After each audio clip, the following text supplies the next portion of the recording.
अस्सलाम वालेकुम जनाब, मेरा नाम वाहिद महमूद है।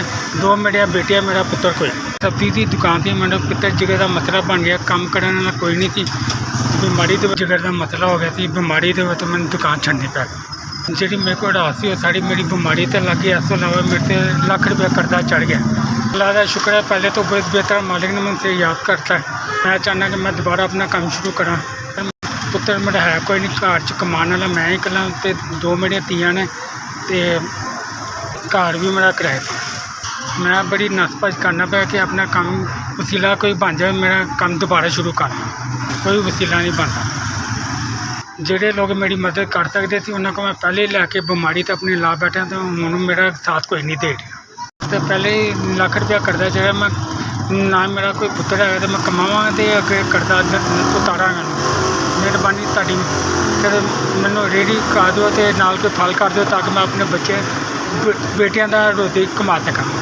जिन्होंने लोगों के पैसे देने ने वो भी तंग करते पे ने, मेरे को रोज़गार कोई नहीं है।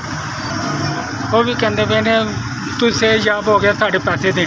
जाहिर मैं कमावांगा तो उन्होंने भी देवांगा ना। तो ताड़ी मेहरबानी मेरी मदद की है। मैं तुहाडे वास्ते दुआ करा ताकि मेरे बच्चों का रोज़गार बन जाए।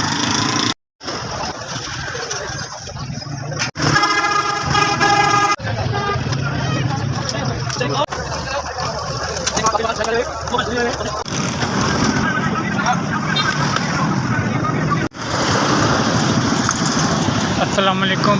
बड़ी मेहरबानी, अल्लाह पाक तंदुरुस्ती तरक्कियां देवे। अल्लाह पाक तुहाडे सिस्टम में चलाई रखे। तुसीं मेरे माड़े बंदे की मदद की। 17,000 रुपया फल ते रेहड़ी आई, जिन्हें 2,000 रुपया मैं पाया।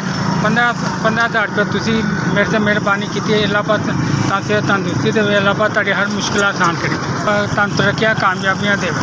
तुसीं इंज मेरे वाले गरीबां की मदद करते रहो। अल्लाह पाक तंदुरुस्ती देवे, यहो जी नेकी करन तौफीक दें। तुसीं मेरे बच्चों का ख्याल किया। अल्लाह पाक सिर्फ तंदुरुस्ती देवे। अल्लाह पाक तुहाडी उम्र दराज करे। अल्लाह पाक हर परेशानी तो दूर रखे।